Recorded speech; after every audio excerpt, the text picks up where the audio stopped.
부활하신 예수 그리스도 하나님 아들이시여 주님께서 부활하셨으므로 우리에게 부활의 소망이 있습니다.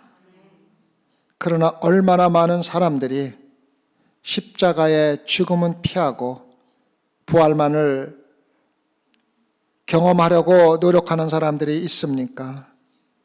오늘 새벽 우리 자신을 먼저 죽일 수 있게 허락해 주시옵소서. 죽음을 두려워할 수 있게 허락해 주시옵소서.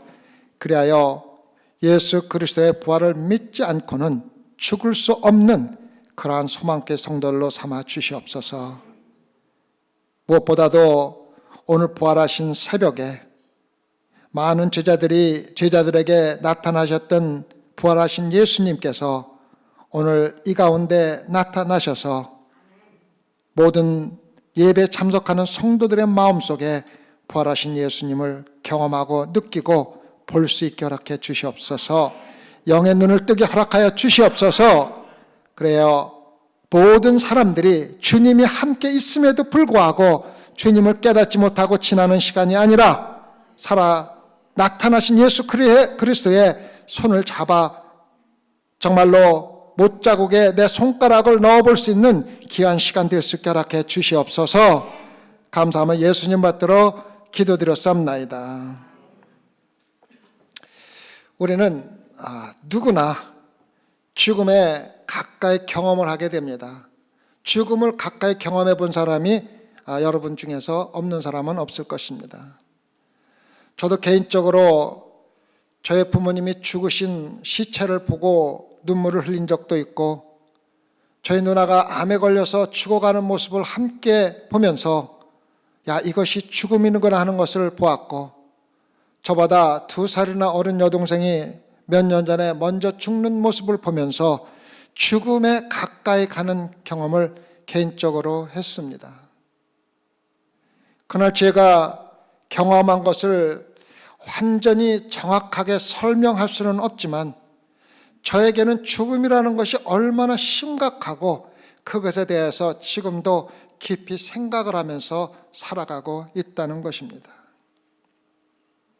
그들의 죽음은 내 자신이 얼마나 나약한지를 나에게 알려주었고, 나는 역시 한 인간에 불과하구나 하는 것을 깨닫게 해주었고, 인간의 한계를 나타내는 귀중한 순간이었으며, 너는 흙이니 흙으로 돌아갈 것이라는 하나님의 말씀을 내 마음속에 다시 한번 깊이 새기는 귀한 순간이 되었습니다. 이것은 우리 모두에게 항상 해당되는 사실이고 진리이지만 종종 사람들은 누구나 죽는다는 사실을 믿지 않는 것처럼 하루하루 살아가고 있는 사람들이 많다는 것입니다. 죽음을 직접 마주하게 되면 그동안 죽음에 대해서 용감하고 확신을 가지고 자신 있게 말했던 모든 것들이 정말로 허무하다는 걸 느낄 때가 많습니다. 내가 죽음이 멀리 있다고 생각할 적에는 내가 기쁘게 죽을 수 있다, 죽음은 천국에 간다 확신하며 떠들던 내 자신이 내가 사랑하는 사람이 죽어있는 시체를 보면서 이것이 그렇게 쉬운 것이 아니구나 하는 것을 느끼게 된다는 것입니다. 부활을 마저 막연히 믿으면서 살아가는 것과 실제로 내 사랑하는 사람이, 가장 사랑하는 사람이 내 앞에서 죽어 있는 것을 보고서 부활의 확신을 갖는다는 것은 전혀 다르다는 것을 깨닫는 경험을 했습니다. 죽음은 여러분과 저를 두렵게 한다는 것은 누구나 다 알고 그러한 말씀을 마음속에 새기며 살아가고 있습니다. 죽음은 우리에게 충격을 주고 어떤 때는 엄청난 겁을 먹게 하고 정신을 차리게 할 때도 있습니다. 죽음은 우리의 나약함을 다시 한번 깨닫게 하는 귀중한 순간들입니다. 우리도 언젠가는 죽을 것이라는 사실을 본능적으로 알고 있기 때문에 죽음은 우리를 두렵게 하는 것은 사실입니다. 무엇보다도 죽음은 우리를 다시 한번 깊이 생각을 하게 만듭니다. 제가 목회를 하면서 많은 사람들의 장례를 치렀지만 시체 앞에서만큼 내 자신이 엄숙해지고 내 자신을 다시 한번 들여다보는 순간은 없었던 것 같습니다. 특히 나와 함께 먹고 자고 함께 사랑을 나눴던 내 형제 부모님이 돌아가신 시체 앞에서는 내 죽음에 대한 생각을 하지 않을 수가 없다는 것입니다. 그래서 죽음은 여러분과 저로 하여금 우리 자신의 삶을 다시 한번 들여다보고 우리 삶의 우선순위가 올바르게 되어 있는지를 다시 한번 점검해보고 삶의 목표가 정말 올바르게 정해져 있는가를 다시 한번 생각해보게 되고 우리 자신에 대해서 내가 정말로 죽음을 준비하며 살아가고 있는지를 생각하게 하는 순간들입니다. 그러면서도 우리는 죽음에 대해서 생각하는 것을 별로 좋아하지 않습니다. 그래서 여러분과 저는 무슨 수를 써서라도 죽음에 대한 생각을 피하려고 노력을 하면서 살아가고 있습니다. 우리는 죽은 후에 일어날 수 있는 일을 두려워합니다. 우리는 사랑하는 사람들을 뒤에 두고 영원히 떠나야 한다는 것을 두려워할 수밖에 없습니다. 우리는 알지 못하는 세계를 두려워하고 죽음은 궁극적으로 우리가 단 한 번도 경험해보지 않고 경험해볼 수도 없는 정말로 미지의 세계로 여러분과 저를 데리고 간다는 것도 잘 알고 있습니다. 우리는 죄 때문에 죽음을 두려워합니다. 우리는 죽은 후에 하나님 앞에서 과연 내가 어떠한 모습으로 쓸 것이며 하나님이 나에게 어떠한 판결을 내리실까도 두려워할 수밖에 없습니다. 우리는 죽음을 두려워하기 때문에 어떠한 방법을 써서라도 죽음을 피하기 위해 할 수 있는 모든 일을 하는 것도 사실입니다. 우리의 대화의 주제를 바꾸려고 하고 결코 죽지 않을 것처럼 살려고 노력을 하고 술을 마시면서 죽음을 잊으려고 하고 어떠한 일에 몰두하면서 내가 영원히 살 것이라는 것을 증명이라도 할 것처럼 살아가고 있지만은 인생의 마지막 순간에 대해서 생각하지 않으려고 노력하며 사는 것도 여러분과 저의 모습입니다. 마르틴 루터는 여러분과 제가 죽음의 날을 끊임없이 눈앞에 두고 살아야 한다고 말했습니다.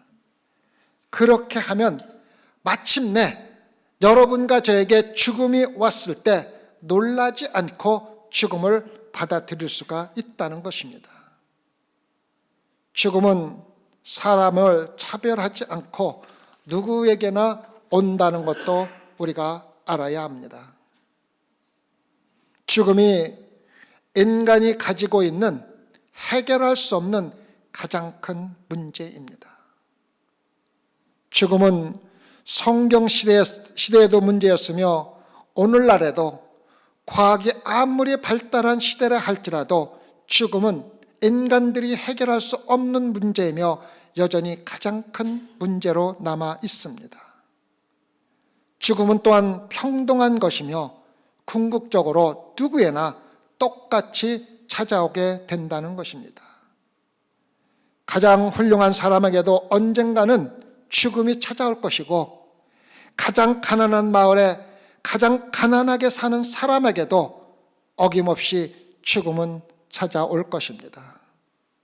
히브리서 9장 27절은 한 번 죽는 것은 사람에게 정하신 것이요 그 후에는 심판이 있으리니 이렇게 기록되어 있습니다. 누구도 건널 수 없고 미룰 수 없는 하나님의 진리의 말씀입니다. 믿는 성도들은 죽음의 문제에 대해서 어떻게 반응을 해야 합니까? 여러분과 저는 예수 그리스도를 믿는다고 하면서 죽음에 대해서 어떻게 반응을 합니까? 바로 오늘이 그 응답의 질문의 응답입니다. 부활이 바로 하나님의 응답입니다. 하나님의 응답은 죽은 자 가운데서 다시 살아나신 예수 그리스도에게 그 답이 있다고 여러분과 저에게 알려주고 있습니다. 우리가 매년 맞이하는 부활절 날 어김없이 똑같이 예배를 드리는 이유는 여러분과 저에게 죽음에 대한 문제의 해결은 부활하신 예수 그리스도에게 있다는 것을 다시 한번 상기시켜주는 모습입니다. 히브리서 2장 14절은 예수님께서 사망으로 말미암아 사망의 세력을 잡은 자 곧 마귀를 없이 하시려고 이 세상에 오셔서 십자가에서 돌아가셨다고 기록하고 있습니다. 사단은 사망의 권세를 가지고 있다는 것을 여러분과 저는 잘 알고 있고 성경에도 그렇게 기록이 되어 있습니다. 사단은 죽음에 대한 두려움을 이용하여 여러분과 저를 관리하고 여러분과 저를 다스리려고 노력하고 있다는 것을 우리가 잘 알아야 합니다. 죽음은 사단의 영역에 속하는 것입니다. 그러나 예수님은 그 권세를 오늘 새벽에 무너뜨리셨다는 것입니다. 예수님은 2000년 전 부활주일 새벽에 죽은 자 가운데서 부활하심으로 죽음의 권세를 완전히 이기시고 여러분과 저에게 죽음의 권세를 이길 수 있는 권능까지도 주셨다는 것입니다. 사단은 우리 모두가 언젠가는 죽게 될 것이라는 죽음의 권세를 여전히 가지고 있지만 예수님을 만나고 예수님을 알면 죽어도 영원히 죽는 것이 아니기 때문에 하나님의 자녀들을 다스릴 수 있는 권세가 사단에게 더 이상 없다는 것입니다. 우리가 방금 찬양한 원수를 다 이기고 무덤에서 살아나셨네, 어두움을 이기시고 나와서 성도 함께 길이 다스리시네, 사셨네 사셨네, 예수 다시 사셨네. 예수님은 스스로 죽음의 사실을 끊으시고 우리를 죽음의 두려움에서 건져내셨습니다. 이제 저의 간증을 말씀드리고 싶습니다. 제가 목회를 하지만 때때로 저는 제 자신의 죽음에 대하여 생각을 많이 해볼 때가 있습니다. 물론 죽음은 제가 기대하는 것은 아닙니다. 주님이 허락하시면 좀 더 살고 싶은 생각을 가지고 있는 것도 사실입니다. 그러나 제가 가야 할 때가 된다면 평화롭게 잠을 자듯이 갈 수는 있을 것 같습니다.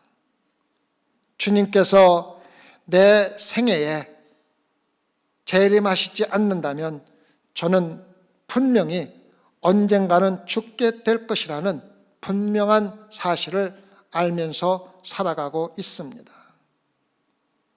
저는 불의의 사고로 죽을 수도 있고 심장마비에 걸릴 수도 있고 무서운 질병으로 쇠약해질 수도 있으며 아니면 늙어서 서서히 죽어갈 수도 있다는 것을 잘 알고 있습니다. 하지만 저는 제가 죽는 순간 무슨 일이 일어날지 분명히 알고 있습니다. 저는 주 예수 그리스도를 뵙게 될 것이며 주님께서 저를 천국으로 영접할 것을 마음을 다해 진정으로 믿고 있다는 것을 고백합니다. 저는 제가 천국에 갈 자격이 있거나 영생을 얻을 수 있다고 절대로 믿지 않습니다. 제가 목회를 하면서 아무리 열심히 주님을 섬기고 있지만 저의 수고가 저를 천국으로 인도할 것이라고 믿지 않습니다. 제가 천국에 간다면 그것은 예수님께서 저를 그곳으로 데리고 가시기 때문일 것입니다. 그리고 주님께서 저를 천국으로 데려간다면 그것은 예수님의 피가 저의 모든 죄를 사하여 주셨기 때문일 것입니다. 주님이 저에게 자신의 완전한 의를 입혀 주셨기 때문입니다.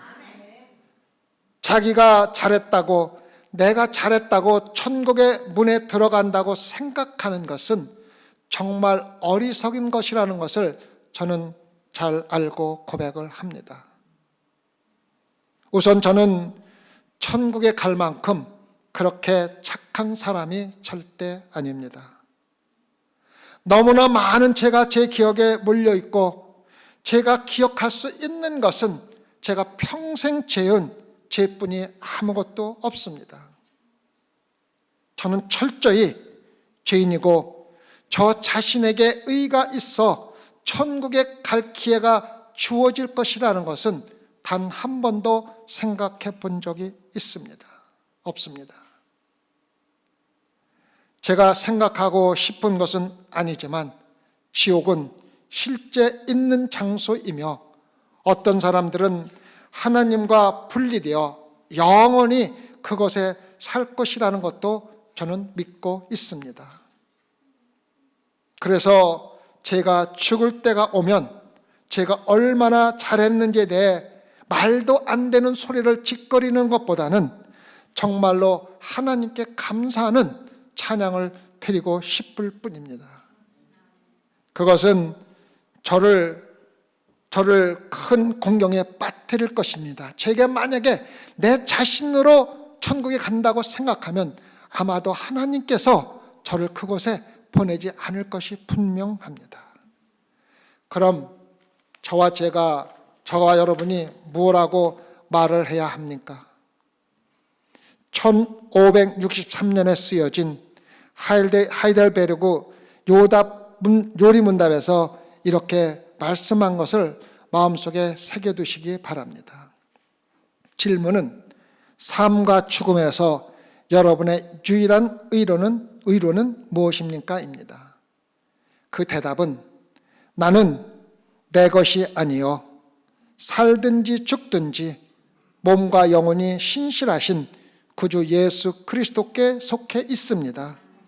주님은 자신의 보배로운 피로 내 모든 죄를 다 갚으셨고 마귀의 모든 권세에서 나를 해방하셨습니다. 주님은 또한 하늘에 계신 내 아버지의 뜻이 없이는 머리카락 하나도 내 머리에서 떨어지지 않도록 보호해 주십니다. 진심으로 나의 구원을 위하여는 모든 것이 협력해야 합니다. 그러므로 주님은 성령으로 나에게 영생을 보증하시며 이제부터 주님만을 위해 살도록 기꺼이 준비하게 하십니다. 이것이 여러분과 저의 마음속에 영원히 암기하면서 살아가야 할 귀하신 말씀이라는 것을 기억하시기 바랍니다. 많은 사람들이 죽음은 현 세계에서 또 다른 세계로 고통스럽게 넘어가는 순간이라고 생각하며 살아가고 있습니다. 죽음의 과정은 대단히 고통스러운 것입니다. 그러나 저는 이것을 아주 분명하게 말할 수 있습니다. 저는 죽는 것은 두렵지 않습니다. 제가 오늘 밤에 죽는 것을 오늘 아침에 알게 된다면 제가 갈 준비가 되어 있다고 확신하면서 맞이할 수가 있을 것입니다. 그리고 그것은 제가 열심히 살았기 때문이 아니요, 내가 기도를 받고 능력이 있기 때문도 아니고 제 삶이 저를 거룩한 삶으로 만들었기 때문도 아닙니다. 저는 예수 그리스도가 부활하셨다는 것을 알고 있기 때문에 준비가 되어 있다고 말할 수 있으며, 예수님의 죽음과 부활이 저에게 죽음의 두려움에서 저를 해방시켜 주었기 때문입니다. 피터 마샬은 불치병에 걸린 약 4세 소년의 이야기를 다음과 같이 들려줍니다. 처음에 이 아이는 그저 아파서 침대에 누워 자신의 아픈 상태를 전혀 이해하지 못했지만, 시간이 흐름에 따라서 결국 그는 자신이 다시 나아지지 않을 것이며 다시는 친구들과 놀지 못할 것을 깨닫게 되었습니다. 어느 날 아침 이 아이는 어머니에게, 어머니, 엄마, 내가 죽는 거야? 라고 물었습니다. 그리고 어머니는 사랑하는 아들아, 그렇단다 라고 말을 했습니다.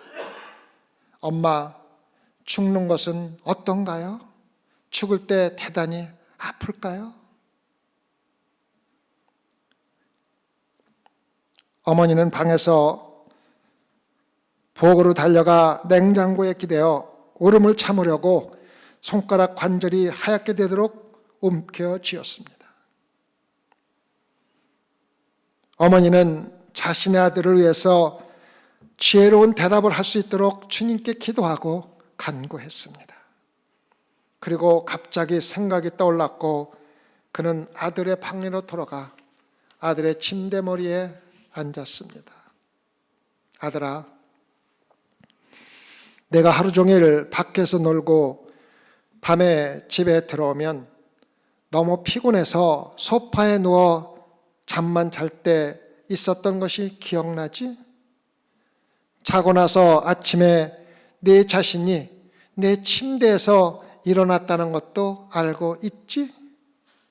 밤이 되면 아버지가 일터에서 돌아와서 너를 안고 소파에서 내 침대로 데려다 주곤 하셨단다.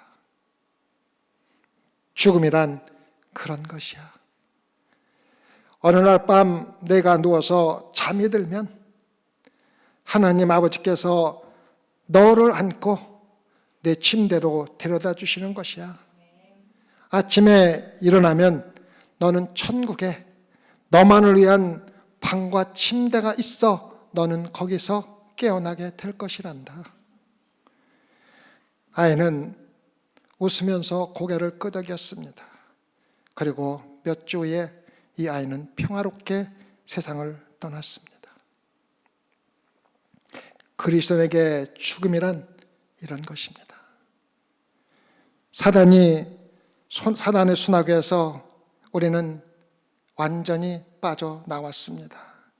두려움이 사라졌습니다. 예수님이 죽음에서 여러분과 저를 속박시켜 주었기 때문입니다. 여러분과 저는 예수 그리스도의 품 안에서 조용히 잠을 자는 것이 우리의 죽음입니다.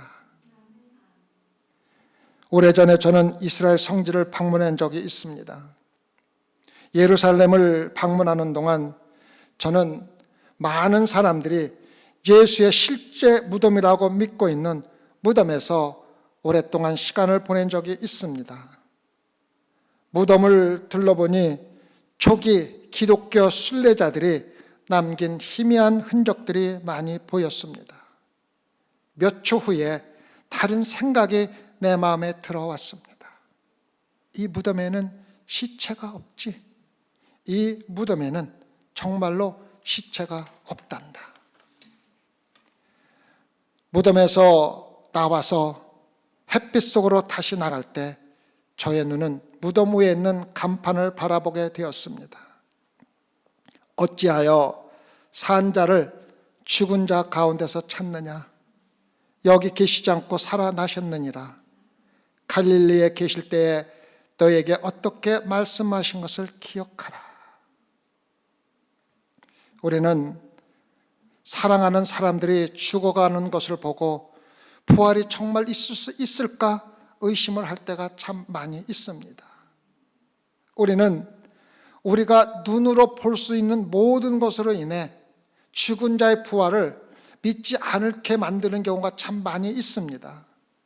우리가 보는 것은 모든 것이 부활과 반대되기 때문에 여러분과 저를 의심하게 만들 때가 있습니다. 사람들은 항상 죽습니다. 우리 주변에 많은 사람들이 죽어가는 것도 잘 알고 있습니다. 그럼에도 불구하고 오랜 시간 동안 부활한 사람을 눈으로 볼 수도 없었습니다. 하지만 그러한 모든 것들은 별로 중요하지 않습니다. 우리는 예수님의 부활을 믿기 때문에 성도의 부활을 또한 믿습니다. 그리고 그 말씀은 성경에 기록이 되어 있습니다. 우리가 예수의 죽었다가 다시 사심을 믿을진데 이와 같이 예수 안에서 자는 자들도 하나님이 저와 함께 데리고 오시리라. 함께 기도하십시다.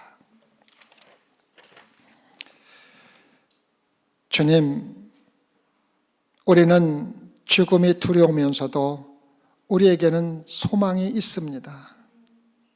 오늘 새벽에 예수 그리스도께서 부활하셨기 때문입니다. 예수 그리스도의 부활은 바로 우리들의 부활이며 우리가 부활할 수 있는 소망을 가지고 있는 것은 예수님께서 실제로 부활하셔서 수없이 많은 사람들에게 나타나셨기 때문입니다. 한때는 500명이 넘는 사람 앞에서 나타나셔서 예수님께서 부활하신 것은 거짓이 아니라 눈으로 볼 수 있는 진리라는 것을 보여주셨습니다. 주님, 오늘 새벽에 모인 모든 성도들을 마음속에 영의 눈을 뜨고 부활하신 주님을 실질적으로 볼 수 있는 축복을 허락하여 주시옵소서. 그래, 오늘 새벽 예배가 우리의 삶을 완전히 바꾸어 놓을 수 있는 그러한 하나님의 능력이 모든 소망성교 성도 사람 속에 함께하여 주시옵소서. 감사하며 우리 예수님 받들어 기도드렸사옵나이다. 아멘.